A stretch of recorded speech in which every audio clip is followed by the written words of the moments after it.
Hello, we are McCuskers Marketing. Today, we are talking about an issue that a lot of garden centers have. It's not just the fact that you're trying to bring in the younger generations, because that's real, but how do you get them to come back? So that's what we're talking about today. We are all ranging in age from, like, I don't know, how old are we? I'm 36. How old are you guys? I'm 29. 29. So I got someone still in their 20s here. I'm 20, on the Zillennial line. the millennial line. Love it. Yeah, I'm the same. You're 29? Mhm. And she's a fresh 29, y'all. So she just got to the 29. And Elizabeth, how old are you? How am I the oldest out of all of us? I'm 37. How did this happen? Well, you're like literally so close to being my age though. So So I'm kind of 36, we're the elders. which is kind of like 30, which is sort of like 25. It's exactly That's like 25. exactly right. So here's the thing too. Like, so this is what I was like taking notes before this call and thinking about, like, legacy doesn't equal relevance anymore. Like, you could be a garden center that's been around for 60 years and still not be relevant to the people who have the homes now, to the people that moved into that old house down the street or into the new neighborhood across the way. Just because you've been there forever doesn't mean you're still relevant to the people that need to be shopping at your garden center. Um, Being known in the community doesn't mean you're known to younger customers. There's a percentage of your neighbors that are moving away. There's a percentage of your neighbors that are brand new. So you're not even competing with your competitors here. You're competing with like every other activity or place that the Gen Z kids and the millennials can choose to be on any given Saturday or Sunday. So with that, we are all the zillennial spice here. So we're talking from our own experience. We're talking from our experience as marketers. We've all been in the game for a long time. I was going to say I don't want to age us, but we already did. So I guess let's start. What, just off the top of your guys' head, like, what makes you just not really interested in coming back to any like brick and mortar retail place? I think that one of the things that I see or experience myself personally, because I love a garden center trip, I get excited every spring, but it's really easy to feel like you've been left out of the conversation as the demographic has changed. Society has also changed. And one thing that the younger generations share in common is home ownership has come at a reduced rate as we get older. So lots of people are renting, and lots of people have apartment living situations or community living situations. And gardening is still around. Garden centers are still there to be a spring excitement, but a lot of that has shifted. And so an increase in houseplant keeping, an increase in container gardening, and increase in like small living spaces has really become the reality for lots of people. And it's easy to see a lack of that or experience only, like, I grew up planting very large gardens, large acreage gardens, and that just really isn't happening a lot anymore. So if you walk into a space and you see that the plants and the varieties on the shelves resemble only that demographic, it's super easy to turn around and walk out. Mhm. So I asked my husband this question because he's a little bit older than me, but still millennial. Part of it, and Katie, like you said, the container thing, we're container gardens because we don't have that space. So that very much rings true. And I asked him, like, what makes you turn out of a garden center? And the first thing he said was incense crap. So I'm not sure that's relevant to the discussion, Incense. but it does show, like, if you put products towards the front that are for a certain demographic, you must accept that you are going to alienate another demographic. So Yeah. products towards the front, we want to try to make as appealing to everybody as possible. And we want to have kind of showcases that look at all these cool things that you can have that anybody can do. The containers, what does a container garden look like? Look at our pretty containers. And then, so we had this experience with an independent garden center locally where we didn't go back. And I'm like, why didn't we? One was because the prices are quite high, which is a must. You have to as independent garden centers. But I was nerding out on this.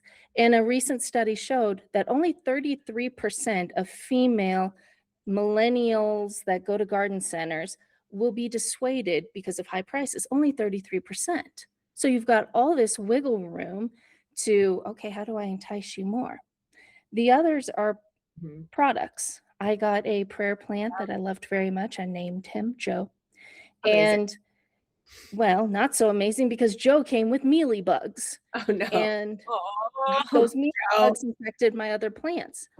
The quality of the product, if you burn your customer, they're going to remember because there are so many other uh, competitors that they can go to that have lower prices. And it's like, if I'm going to get mealy bugs, I'm going to go to Walmart and Lowe's and get mealy bugs because at least I didn't pay that much for them.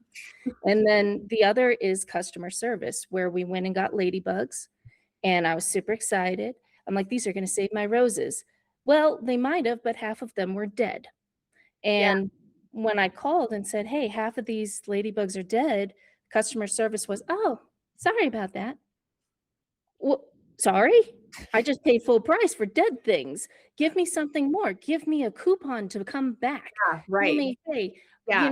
come to this event that we're going to have and we'll make it up to you in some way with, I mean, at least give me like a succulent or something or I more would than, acknowledge that it's an inconvenience and the promise that they promised you has been broken. Like, hey, Mhm. and if you get just like a stone cold, like, sorry about that, then you're gonna be like, okay, cool. Like, I don't trust these people anymore with my business. And that theme translates to social media. It translates to reviews. I know we don't like to handle yucky reviews. It doesn't feel good. But to acknowledge those reviews Yeah, and be like, you know what, that's not us. Come back, let's make it up to you. On social media, to be responsive, all those elements play into a community that will come back. yeah, and something that like both of you just touched on that we've seen become a problem is merchandising. So if you're trying to get people from a certain demographic, you have to understand what they want. So you guys are talking about container gardening, house plants, and we know too that millennials specifically really care about habitat restoration, supporting the pollinators. So the younger folks really do want to see some of those natives and pollinator plants and perennials.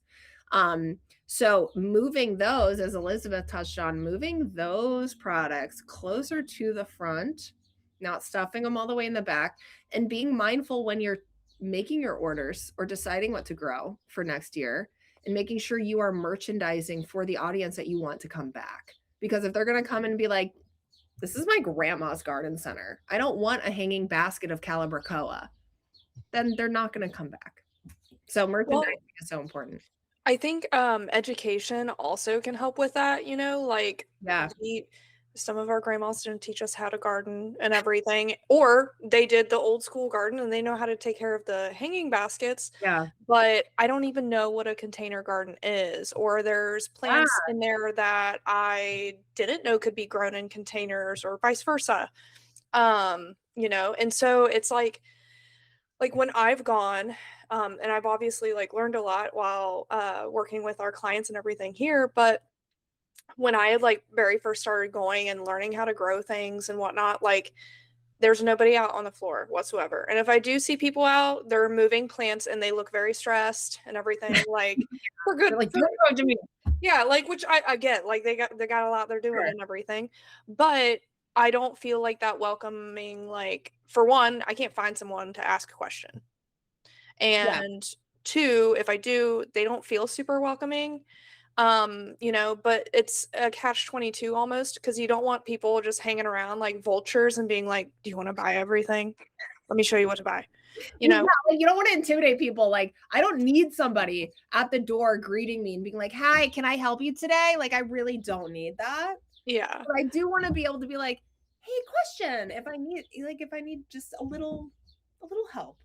It's building a relationship with Yeah, your customer base, like it's important online and socials and everything, but it's also still important in store. And I feel like everyone's so busy rushing around doing everything, like customers employees, etc., we are really lacking relationships in all areas of our life. So Yeah. I do think that would, at least for me, like in my perspective, that helps. Yeah, you're making me think of like why I love going back to the library all the time. It's because like literally like, the librarians try to remember my name. They try to remember my kids' names. They remember the books that my kids really love. And whenever I think like, do I want to go to that library or this library? I always tend to go to the library where people are like, oh, I always know it's you guys coming because blah, blah. And how did they like that book? And, just encouraging, hiring people that will be a part of the community.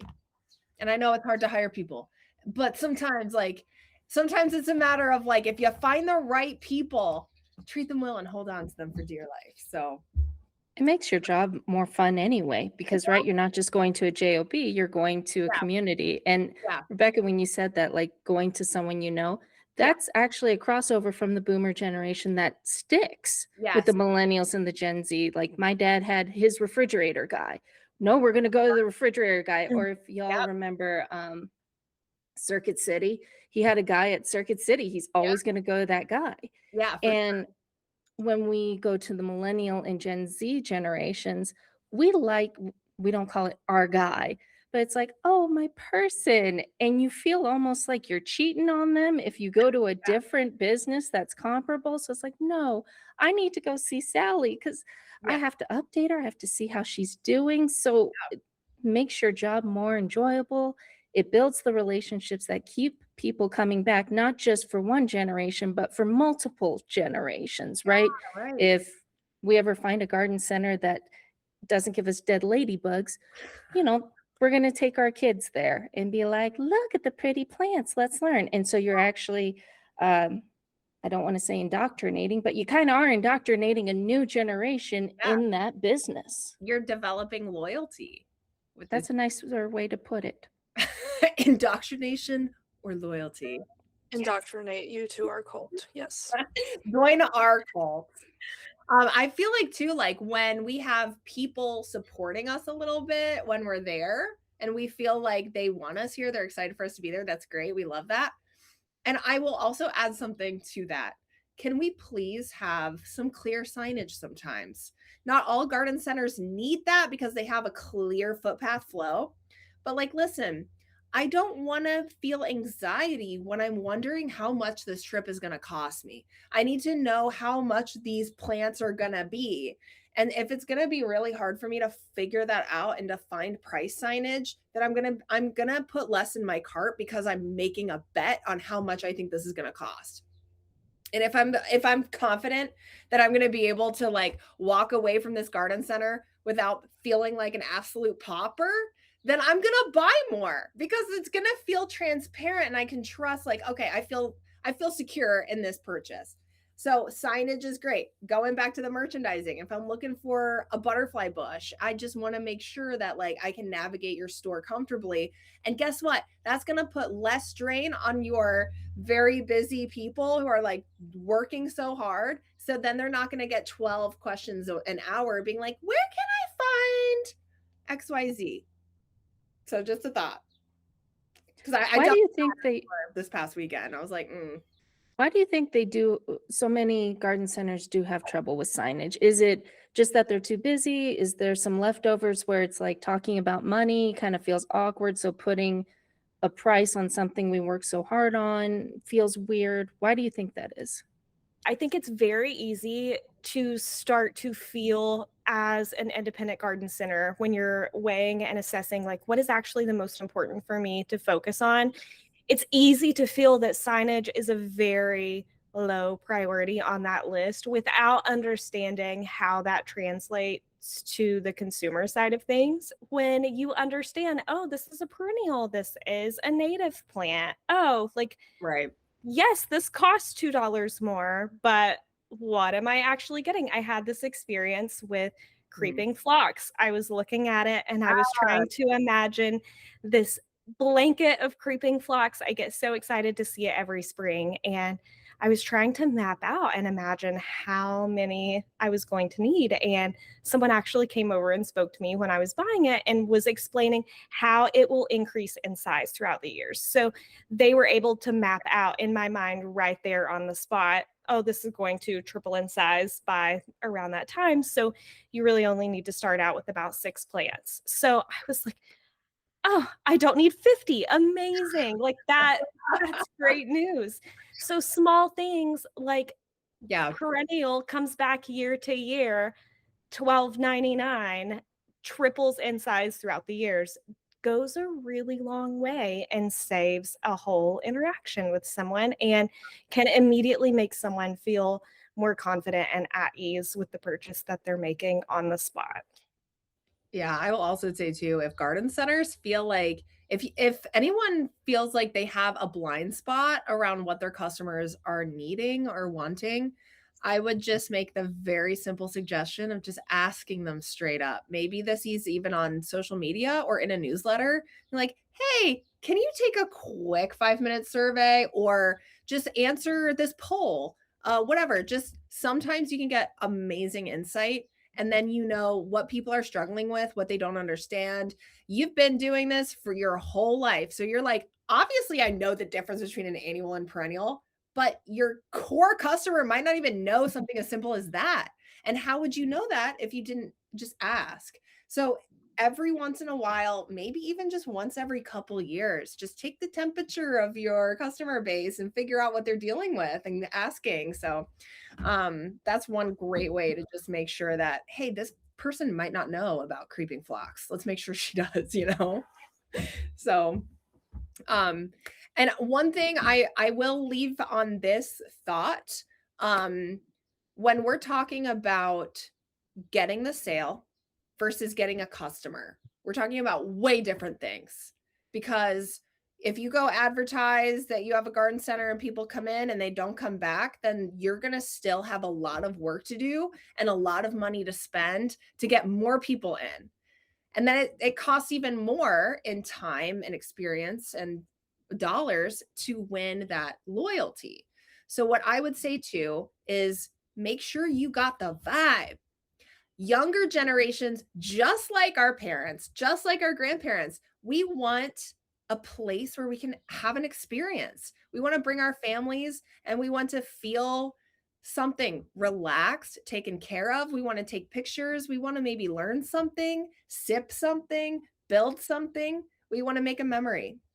And we want to come back and be like, I love springtime because I love going to this place. And I love the popcorn. And I love, you know, the specific plant that I buy. And I love this place where I can take pictures. And I love how I feel by the koi pond. So make sure you're offering an experience, not just like a grocery store situation where people are kind of expected to rush in and out. So any other thoughts, Zillennials? I think we're all millennials though, right? I'm on the edge. Sydney and I are actually Zillennials, like right on the cusp. Oh, you are? That's amazing. So we are truly the Zillennial spice. We are, yes. Yes. The only thing that I would want to add is COVID was a huge thing. There was a huge shift in habits and interactions in general. And garden centers were one of the highest ranking places that people enjoyed visiting during that time. So there was a huge shift, a huge turn to plants. I don't really feel that that has fallen off or left off. There was a huge surge in interest in plant keeping, house plant keeping, and activities that you could do during that time. So like right now is the perfect time to latch onto that because people, they have not let it go. They love it and they continue to love it. Absolutely. And if your business is experiencing a post-COVID slump, then give us a call or email and I'll put the link here in the bio, in the description. Not bio. We're not on Instagram right now. We also do signage too. Just to She's Sydney really does good at it. beautiful signage. Yes. Beautiful signage. We do design and print signage. Yes. Rebecca, I'll add when you were mentioning having events. I know sometimes garden centers are like, we're at capacity. We can't have this. We can't do events. How do we do all this? But really, they don't have to be heavy lifts. They can be bring a food truck, Absolutely. bring someone from your local university to talk about plants. Or we have a client who is fantastic at events. And in order to know who that is, make sure to go to McCuskersMarketing.com so you can read our case studies. Yes. Yes. But they have one of their staff members just give an hour lecture, and they've been able to blow this up into a spring event that everyone looks forward to. On social media, we see in the back a lot, when is this coming? Wait, Yeah. I were my tickets reserved? Can I do this? And yes, they've even gotten to the point of tickets, and they now have quarterly events, and they're at a point where they can blow it up. And not only do that, but do things for their community that they don't necessarily get money from. They do, for example, it's so adorable. It's a trick or treat stands, and they have kids just come to the garden center, and it's free for the kids. And it's a safe place for them to get candy and do trick or treating. And they don't push any sales. People do buy, but they don't push it. And they're able to give back to the community in that way. And now it's a boost for their fall sales. Their other events are huge boosts for fall, and sometimes it's hard to boost your sales for fall. They do summer things that boost their summer sales, which we know is a challenge for all garden centers to try to create summer sales be as high as the spring sales. So these Oh, yeah. are the things that push those sort of lull times into what you want to get the revenue, but also to get the community that'll keep coming back for you. Yeah. I've even seen just simple like, hey, we're taking like a golden hour walk through the greenhouses. Bring your camera. Something that's not even an event. It's just a little glimmer moment. So you're right. It Mhm. doesn't have to be this huge Saturday long festival that you have to spend hours setting up. Yep.